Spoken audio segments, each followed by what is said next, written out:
From high atop Mount Manitoba, the home of NotInHallOfFame.com, we have another episode of How the Hell Did This Go Number One? But this isn't really How the Hell Did This Go Number One, as my partner, and I'll introduce them all later in a little bit, sort of brought out. It was more like, how the hell was this the only number one?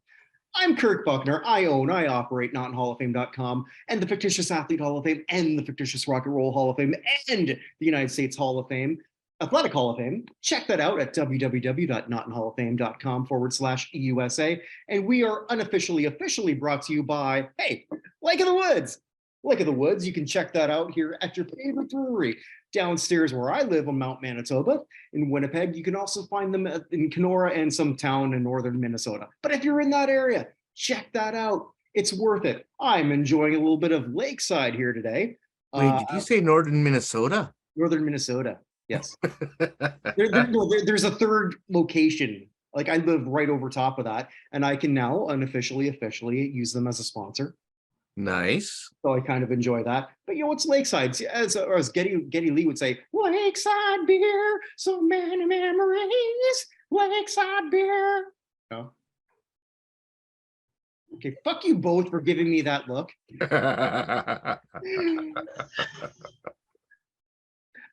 Sorry, don't know that one. And I wouldn't fuck you even if you asked nicely, Kirk. I think you would. No, you'd have to put on a real nice strappy outfit and beg a little bit. I mean, I don't want you to debase yourself, but there'd have to be a little bit of begging. Didn't we already establish before that I was the big spoon?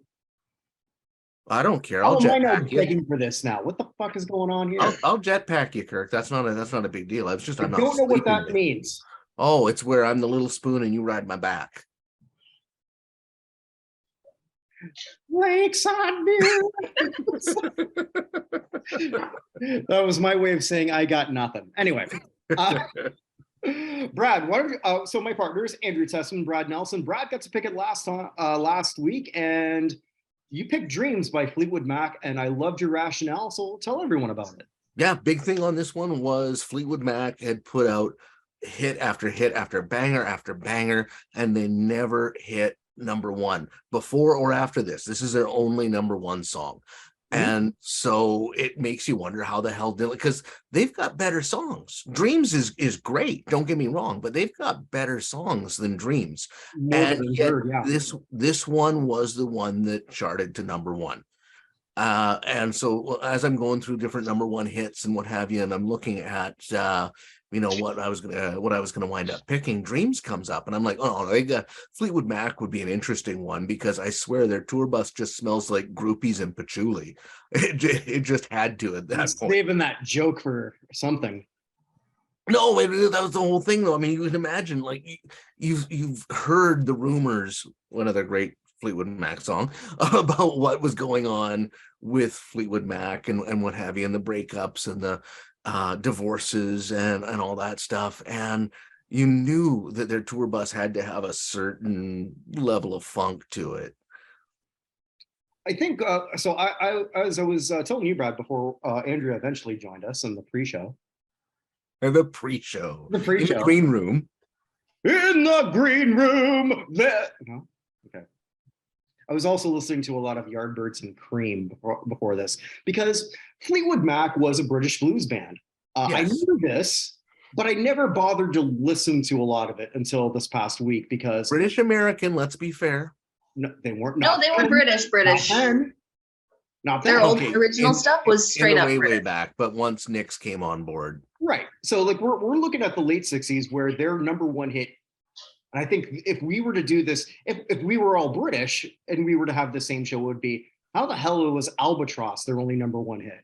Because that's what it was over there, which was an instrumental and pretty much led by Fleetwood Mac. That was the name of the band, but it was actually really led by Peter Green.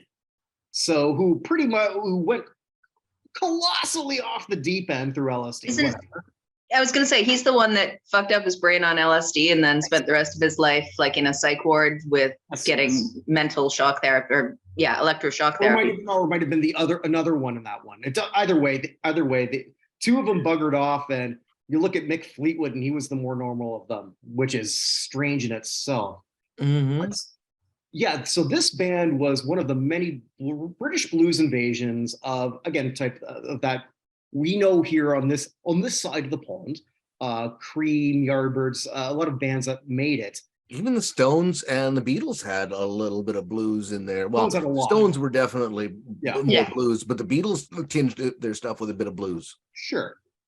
But this group never really made it on this side. They were relatively big in the UK and a completely different sound, to the point where it's almost like, and I guess the more known example would be if you're listening to Genesis and thinking the Peter Gabriel, The Lamb Lies Down on Broadway, would eventually become Illegal Alien.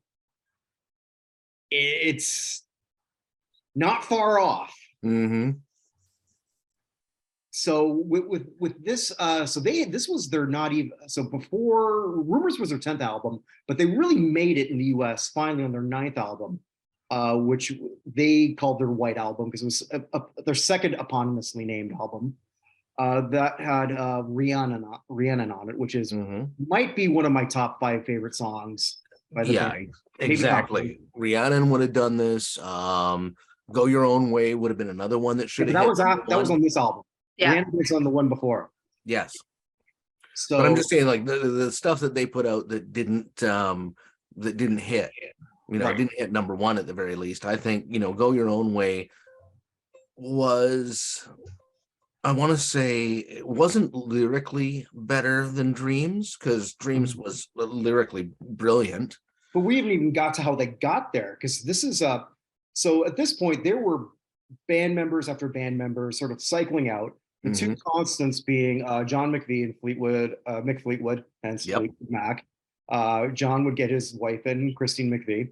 And as I think after Bob Welch left, who would be Bob Welch, Ebony Eyes, if you've never heard that, check that one out.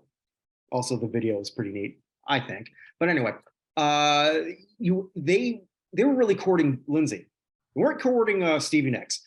Because those two were kind of a folk duo, Buckingham Nicks, which is yeah, not spectacular, but they were courting him. He brought her along. That was the condition.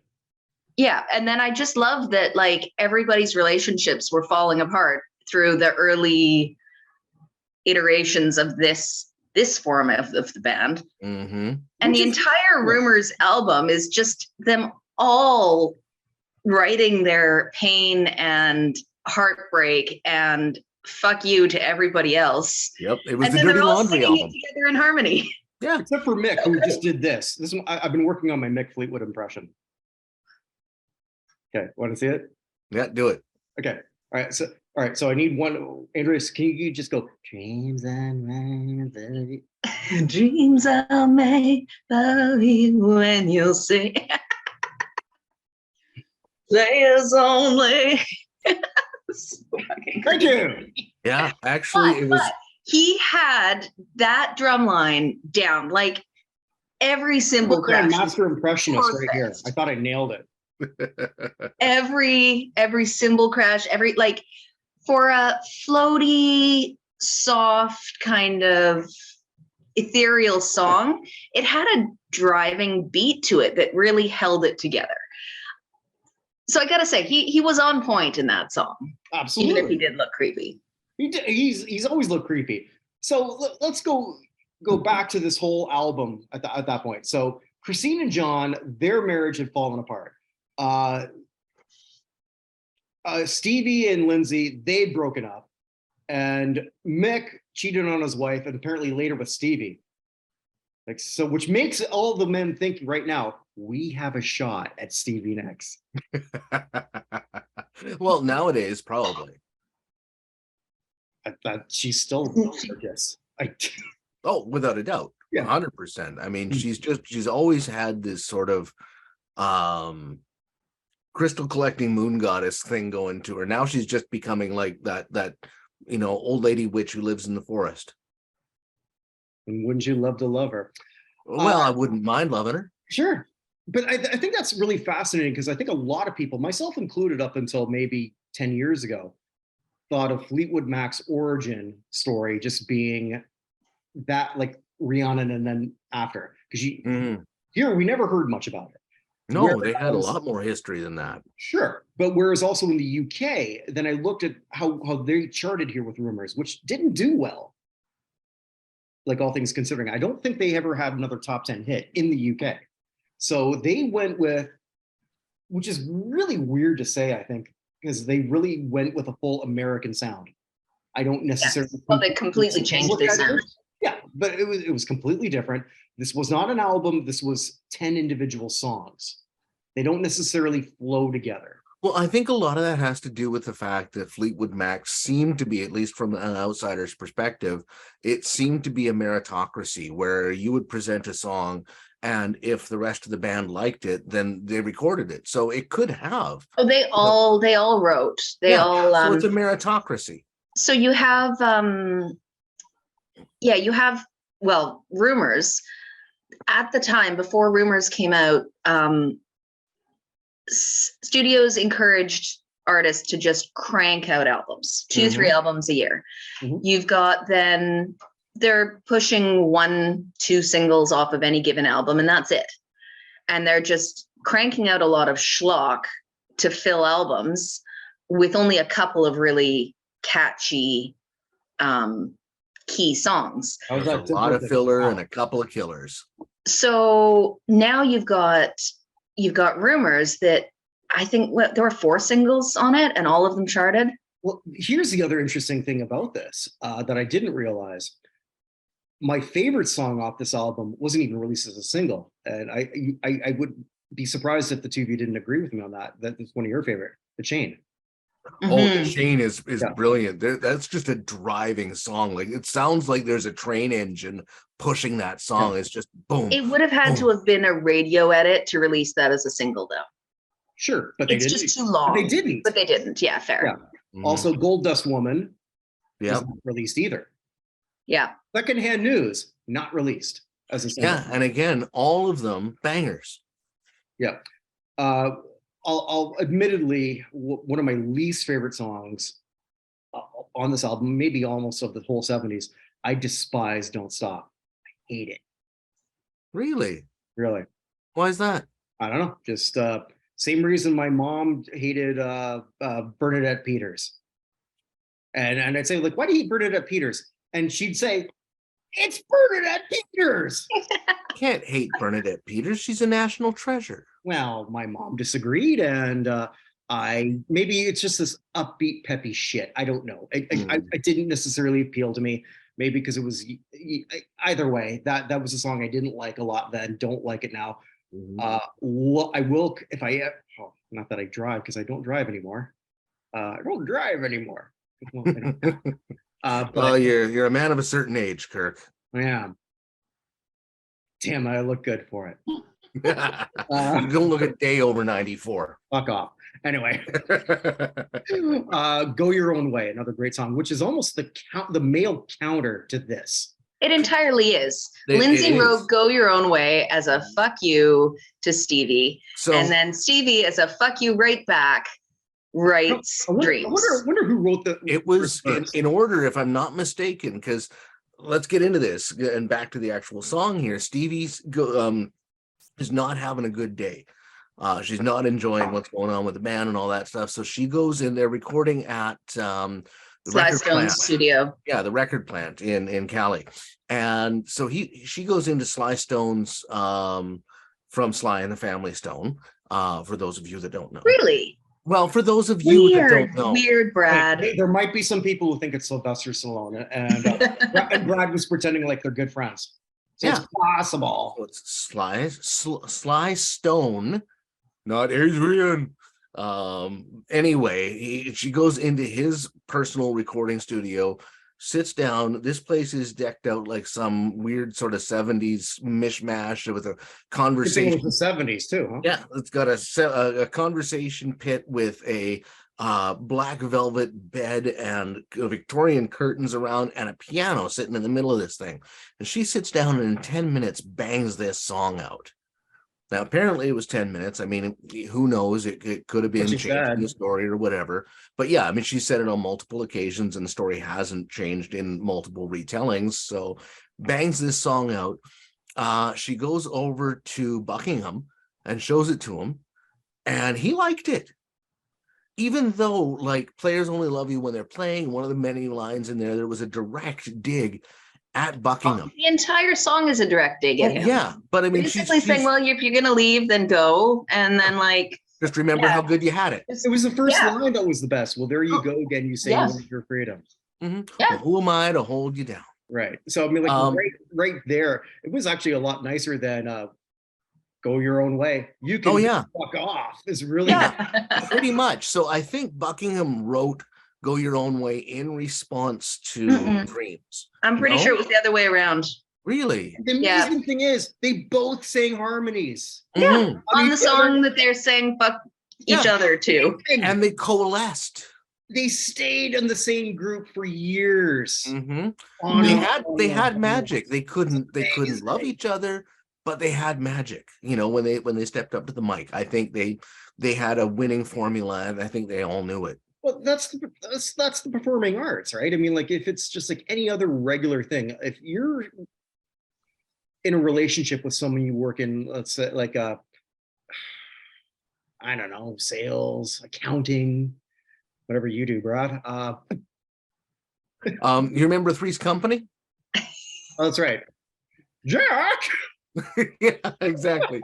I wear the shirts that Mr. Roper would have worn, and I do the job that Mr. Roper would have done. Actually, I think you wear the shirts that Mr. Furley would have done. Furley, sorry, not Furley. I like Furley way more than I like Roper. Okay. I'm more of a Roper guy, but anyway. Mad respect for Don Knotts, man. Yes. But long story short, and if you're something in the arts. Easy for you to say. Yeah. Apparently. You're gonna stick around for the sake of your art. You're not going to do that in other things. And they did, not just they did, the McVies did. Well, hell, working on cruise ships, man, I can't count the amount of dancers and actors who wound up commingling. No, not that I slept with, that commingled with each other. Yet the moment they stepped on that stage, even if there was a bad breakup or some animosity, that was all left at the door, and they were back. Share. Captain and Tennille. Yeah, there you go. Hakuna Matata. No, wait a minute. Anyway.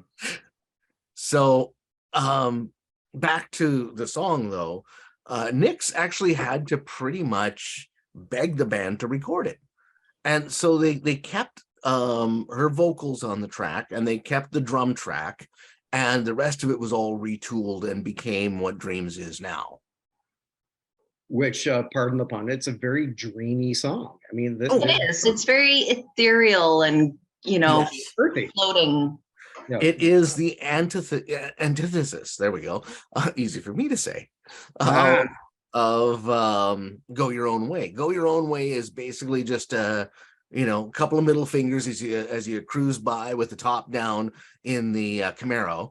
And Dreams was more along the lines of, I mean, it was totally Nick's style to be like, it's much less fuck you and more of a like remember how good you had it. Sad memories, but like, you know what, I'm moving on and living life again. Like it's a little less raw and just more. And I wasn't necessarily fooled. Yeah, I kind of knew what you were. Mm-hmm. But I was hoping. So Stevie goes on after this to have multiple relationships, which I didn't know. Don Henley from the Eagles, Joe Walsh, and J.D. Souther. And then Buckingham goes on to have a long relationship with Carol Ann Harris, who was a model and a recording engineer. And then she went and wrote a book about her relationship with Buckingham called Storms. My Life with Lindsay Buckingham. I was hoping it was called Holiday Road. No, sorry. But winds up writing this one here, and it's a bit of a, I don't know if it was an over dramatization, but I mean, she definitely dished the dirt. going off and slagging Stevie Nicks, and went into detail, apparently, I haven't read the book, but went into detail about Buckingham being physically abusive. Oh shit, really? Yeah. Oh no, I don't want to hear that. Well, I don't know how true it is or Oh. not. It was basically her tell-all thing. And as far as I'm concerned, if anybody's going to slag Stevie Nicks, maybe you don't take their opinion for 100% of the truth. Okay. I don't want to, like, I don't know. There's something about Buckingham. I don't want to believe that. I really don't. Well, I mean, shit. Well, I think he was a fan of the groupies. Whether he was physically abusive or not, I don't know. I don't know that he's ever brought up on charges. I didn't read that far into his life. Yeah. So as we go back to this song, this album, here's what the other thing that I find also fascinating about this album. Okay, I'm sure both of you have seen Wayne's World, right? No, I'm a man of very little culture. Is that the one with the party time and the excellent? Yes, I believe yes would have done. We've talked a lot. We have never spoken this, so I don't know. I didn't want to assume. Fuck me for being a nice guy on this one. But anyway, it's the one where the two guys are in a band called Wild Stallions, right? Who are also in the fictitious Rock and Roll Hall of Fame. See what I did there? But yes, there's a line there that he could have used, that Mike Myers, Wayne use when they're going through like a whole collection, and Cassandra. This is how I know I'm old, by the way, when she's now sort of like the old auntie in a movie. No, Tia Carrere. Yeah, she'd be a hot old aunt, though. Oh yeah. Like... Okay, but this is my time. Sorry, Kirk, do go on. One more segue. And the whammy bar. Anyway, so Tia Carrere is what's going on? I've lost my train of thought. Tia Carrere. Okay, okay. Wait, the scene is. Now we've reverted to the show about the women that you wanked to as a teenager. A gun rack? And I don't even own a gun, let alone several, which would necessitate an entire rack, Stacy. Wow, that's good. Well, the line I'm thinking of is where he's saying Frampton Comes Alive in her record collection. And he makes a comment that says, like, do you ever see it? Like, of course, if in the 70s, it was sort of like given to you in the suburbs. This was, Rumors wasn't that far off. 33 weeks at number one, 33 weeks. So Fleetwood Mac in 77, I read a poll where they were of the top 10 loved bands in the world and the top 10 hated. And Fleetwood, with Rumors, it only went number one and held on to it for a week. It was bumped out after a week. Well, no, the song Dreams. Yeah. Yeah, but the album was number one. Well, the album should have been number one for, yeah. So solid album. Where I'm trying to go with this, and we brought up Tusk. Brad, which one? It was you, right? Okay. No, I think we talked about Tusk in the green room. Okay. Oh, okay. Sorry. That was before I joined. Before times, in the before times, yes. So their follow-up was like one of the. It's weird to say because Tusk has gotten more of a renaissance. It was a deviation. Yeah. It was not what they thought they were going to do. Mm-hmm. And the song that they did do that you think they would, Sarah, was 6.5 fucking minutes. So, I mean, like. That's a pretty great song. I didn't say it wasn't, but to your point earlier, Andrea, you're not going to make a 6.5 minute radio song. Generally, that doesn't work. And that's when radio mattered. So Fleetwood Mac had everything. They knew what the success was. And they said, okay. And this is where I think, look, I think about Mick Fleetwood, who had this whole thing. And then, okay, I'm going to go. Was he a sellout or was he going for another sound that was? I think you can only. I mean, look at what happened with the Beach Boys. Okay, and this you can kind of compare that to what happened here. Is that you're looking at, you've churned out these albums and have. You can tell a Fleetwood Mac song. So you know they've been playing Fleetwood Mac songs. They've been doing concerts. They've been playing Fleetwood Mac songs, and maybe they wanted a little break from that. They wanted to evolve their sound. And Tusk, while it's not a bad album, isn't a typical Fleetwood Mac album. Well, yeah, and like, yeah, that song, which I do love, by the way. I actually love that song, but that's not a radio friendly song. And No, certainly not. But a whole album doesn't need to be nothing but radio friendly. Sure, but that was their lead. Mm. So like that was the one that they wanted to go with. So that was their lead. And then the one that would have been Sarah, they made almost hard to sort of like make it work on the radio. So like it's like they were trying, it was a weird bit of self-sabotage. Mm. Yet this is the same group that was still together, despite the fact that, God damn, that orgy must have been happening. I mean, the last time you seen an orgy like that was at Brad's place. Nothing. Oh, don't spit your wine out your nose. Here's one for you guys. We're talking about albums and going radio. God, I'm so vanilla. And we're all of a certain age that we remember going to Sam the Record Man or whatever and picking out albums, right? And you could only hope that when you bought that album that it was going to have at least 2 good songs on it. So Kirk, what was an album that you bought that had more than one banger on it? Okay. I've got a specific one which will only mean something to Canadians. 5440 Smiling Buddha Cabaret. Oh, nicely done. Yeah. Yeah. So like that one, like like the lead song was Blame Your Parents. And I know anyone outside of Canada this won't mean shit to you. Like it was a very early 90s experimental thing.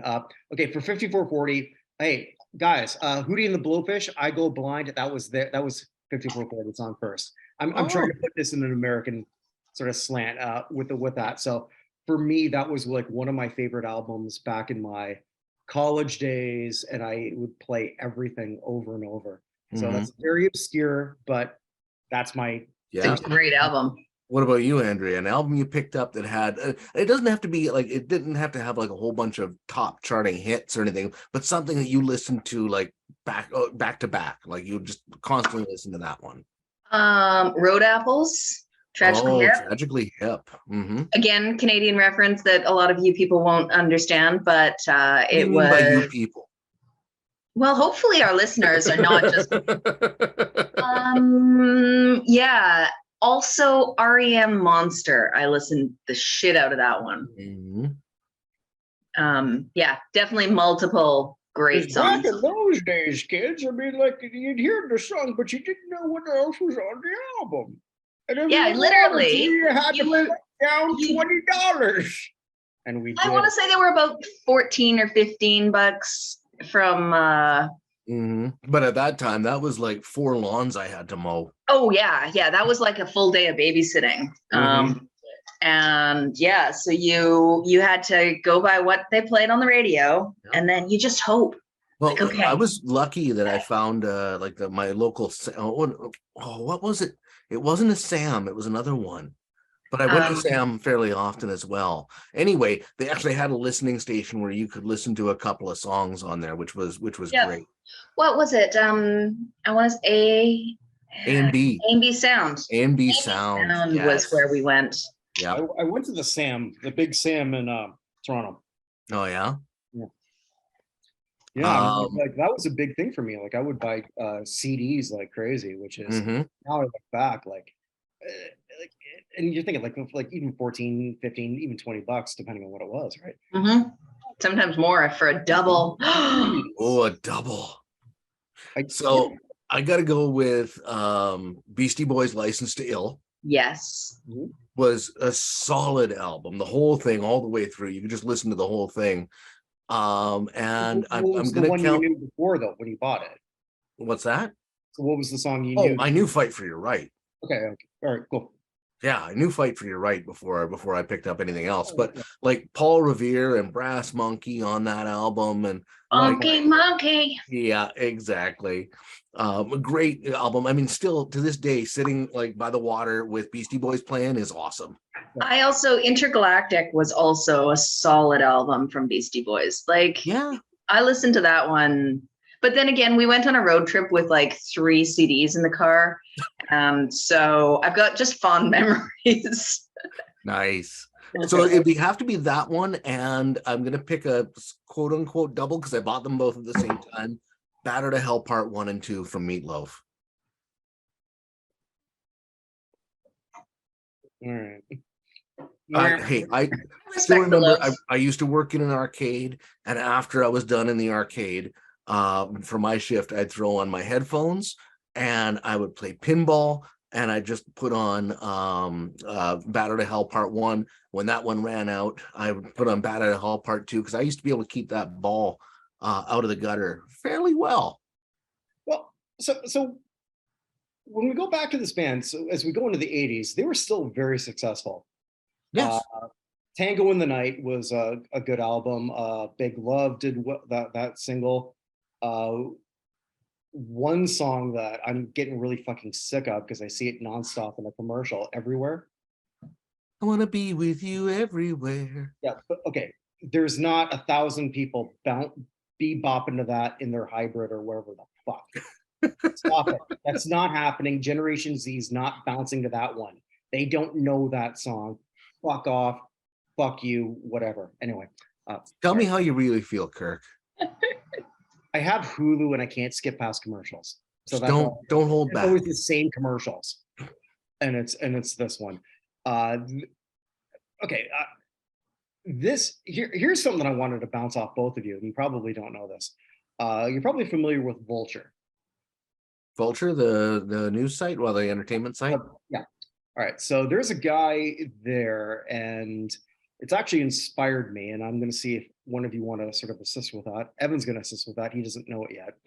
And he does a yearly thing where he ranks all the Rock and Roll Hall of Fame artists top to bottom.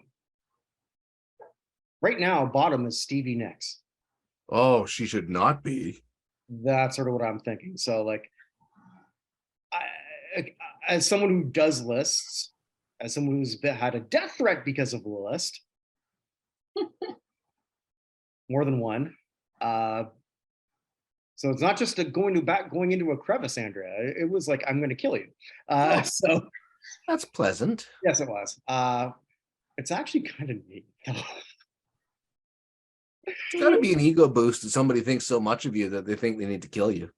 I tell you where I live. It's on the top of Mount Manitoba. Mount Manitoba. Yeah, I've doxed myself. So, yeah. Long story short, I'm going to do the same thing, try to make it more tongue-in-cheek, but I don't know how you look at all the Hall of Famers and say, well, out of all the ones who are in there, Stevie Nicks' solo career is the worst. Really? Yeah, I don't know about that, man. Because No. Tiny Tim exists. Tiny Tim's not in the Hall of Fame. I'm talking about Rock and Roll Hall of Fame inductees. Well, Kiss exists. I love Kiss, but I get the criticism against it. I know. I mean, Kiss is basically AC/DC with face paint and a couple more chords. Not far off, but Kiss also made a lot of people want to pick up a guitar. You know, like that. There was something about them. They had a factor. Kabuki disco metal. Whatever. Yes. But I'm not even going to disagree with anything that you said. That's because I'm smart. Well, you're on this one. You're right. SMRT. That's right. But I will say that Gene Simmons and Paul Stanley are never going to be confused with Mick Jagger and Keith Richards at any point in time. But who had the rock and roll ethos down? They did. Mm-hmm. And you got to give the Rolling Stones light credit as well. I mean, Aerosmith. Actually, yeah, this list also bothered me too, because as I sort of went through it, I wanted to go through it again, but it's now back on a paywall on Vulture because I used up my free usage for the month. Whamp, whamp. So yeah, so long story short, he trashed also NWA because Ice Cube's anti-Semitic lyrics, but number one is Chuck Berry. You know, the guy who brought underage girls across state. Okay. Yeah. Yeah, you know, my dingling. Yeah, if you're gonna get into blaming people and giving them a hard time for their offstage behavior, then let's look a little Well, deeper. this wasn't a lyric, but still, in terms of what NWA, but Mm, whatever. I mean, like, fuck you and your selective virtue signaling. yeah. That's my take on that. With that, Fleetwood, this song, and maybe one of you can sort of step in because I do not have a TikTok account and I never will. Oh yeah, I have that in my notes. Yeah, so this had a bit of a revival in 2018, I believe. I did finally watch the TikTok in question. I don't get why that made it a revival. 2020. Was it 2020? Okay, so I got Yeah. that wrong. But either way,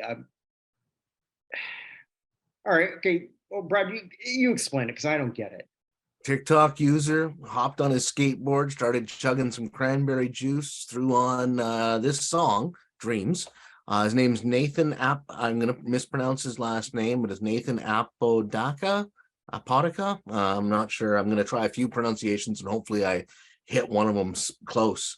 So he hops on his skateboard and he's recording himself with his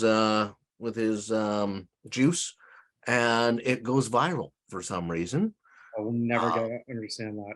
No, I don't understand TikTok, so I'm just, I don't understand these kids and their fads today.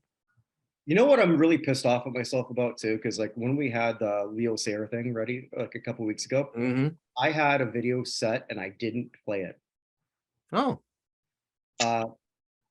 no, so that was the one that I told Andrea to find, and we've referenced it, but we didn't reference the minute before. So it's from The Simpsons, and Barney and Homer are singing "You Make Me Feel Like Dancing." Want to dance the night away? And then Abe walks in and says this. What are you guys doing? It's called rocking out. You wouldn't get it because you're not with it. I used to be with it, and then they changed what it is. And now what it is strange and funny to me. it's weird and scary. Scary, whatever. But it'll happen to you. Yep. I had it ready, and I was so pissed off I forgot all about it.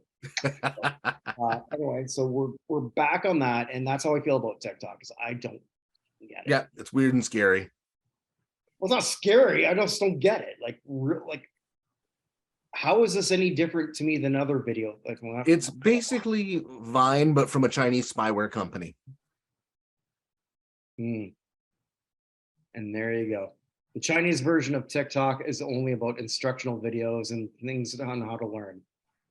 I don't know. I learned from TikTok this week that WD-40 will clean my stainless steel appliances better than anything else, and it works.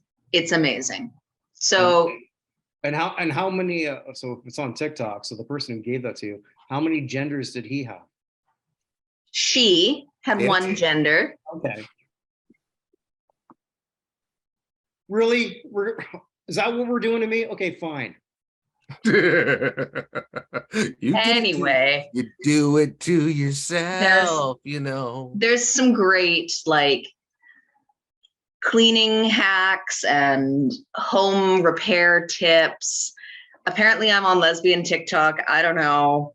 It's not that I'm lesbian. It's just that that's whose videos you watch. TikTok is big on cleaning your apartment. Not that you're lesbian, Andrea, but $20 is $20. Oh, Bradley. No, there's some great stuff on TikTok. And there's a lot of absolute crap on TikTok. So, it's different than YouTube. What am I not on? What don't I get?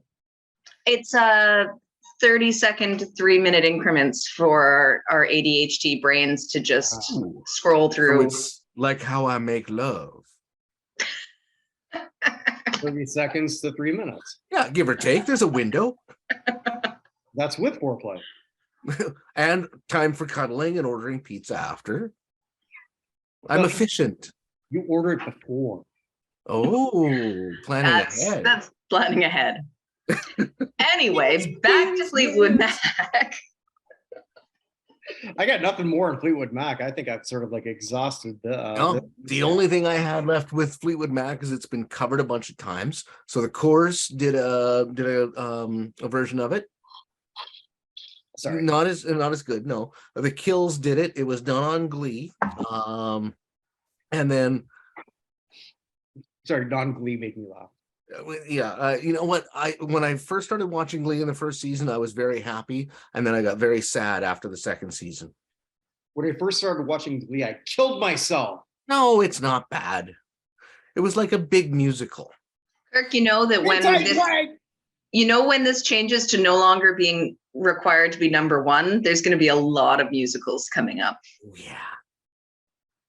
You know The hills are alive. You know how much bigger than the last episode of the Disco Extravaganza has just become.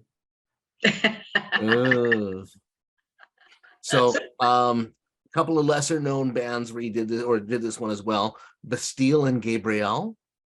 I like Bastille. Sorry, Bastille and Gabrielle Applin. Hey, Eternal Tessmann from Welcome Back, Kotter did this. Yeah, that's the one. Oh, Mr. Kotter. Well done. Thank you. Eternal, Lizzie, and Years and Years. Okay. Yeah, some lesser known ones in there. Oh, there you go. All right, Andrea, what do you got for us? I'm thinking, and I don't think we've done it, so please correct me if we have, but Wild Thing. We've done this before. Which Wild one? Thing? Wild Thing. Now, are we talking Tone Locs? Well, she'd like to do the Wild Thing. It has to be because the Trogs. I don't think that one made it to number one. No, I'm talking the Trogs. The Trogs. Oh, I got this backwards. I think I love you. But I gotta know for sure. I gotta say, what is that? 66? That year, the number ones that year were all over the place. You've got Sinatra, you've got Beatles, you've got the Trogs. Like one of the most important one-hit wonders ever. I like it. Mm-hmm. Yeah, because the Trogs weren't really ever heard from after this. I don't think so. I can't think off the top of my head of anything else. So all right. Yeah. All right. Well, hey, guess what I did? You didn't What'd you write do? a book. There's no way you're that ambitious. Well, I was. And I did. And it's on Amazon. He's got a way longer attention span than either you or I combined, Brad. Sorry, what? If that's actually true, you two are so fucked. Tiny things. Let's ride bikes. Well, my book, which my brother just read, he just finished reading. My brother hates pro wrestling. And he said, I didn't hate it. Oh, that's high praise. That's high praise. For my brother, yes, it was, and he finished it. It was off. Yeah, I'll take that. Chavo Guerrero, instant classic, about Chavo Guerrero Sr. And I helped him with his autobiography, and I'm really proud of what I did with that. So check that out on Amazon. There's a bunch of other things that I did. While Andrea had other things going on last week, it was one of the greatest shows that I ever did, where I talked with the 15 Americans about the Pro Football Hall of Fame. And we had a mock committee, and we decided who we think should advance. And that's already on YouTube, and that's doing pretty good. So thank you all for who supported that. Thank you all who were a part of that. That was one of the more successful things that I've done in a while. So third annual. I won't even make fun of sports because that sounded really kind of heartfelt. And you're welcome for Brad and I not being a part of it, because we would have just derailed it. we did that. Actually, we did that anyway. But just in a totally different way. So, but yes, so I'm really proud of just the group I put together, and thank you all. Good stuff. Yes, thank you. So there's also other shows that I do. Evan Nolan and I do. We do the weekly Hall of Fame show. That was on a hiatus because Evan had Corona. So yeah, we didn't record last week, but next week we're going to be doing that, and we'll talk about all things Hall of Fame related. Hey, do you do anything in relation to like TV? We do. Chris Burnett and I, we look at really bad TV, and we just we up on the latest one. You saw that, Brad? It's Manimal. I did see Manimal. I watched the whole damn thing. You know, I didn't remember it being that bad. You watched more of the one with you not in it than the ones that with you in it. Well, it seems like a bit of a vanity trip to go and watch us talking. To be fair, I don't watch a whole lot of myself be fair. because I know what I look like, and yeah, less attractive Ricky Schroeder. Until recently, because have you seen him lately? Fuck you, Rick. I got to grow my hair out again because I was told I looked like, oh, geez. When I was younger and I had just my goatee, or the Van Dyke, if you will, and I had hair down to about here, I was told that I looked like the Angel Lansbury? No, although no, I was told lead singer of Megadeth. Oh, Dave Mustaine? Mustaine, there we go. I don't know why I couldn't think of him. Right. And then the lead, what's his face from Metallica? And don't say Lars, or I'll kick you in the nuts all the way from here. If you were anything like Lars, this would not be a show. You would not. Anyway, great drummer, but you're a douchebag. I'll leave it at that. Yeah. Moving right along. Yeah. So with that, wherever you are, wherever you may be, stay safe, everyone. And thank you for supporting the Buchnerverse. The Buchnerverse. Good night. Bye.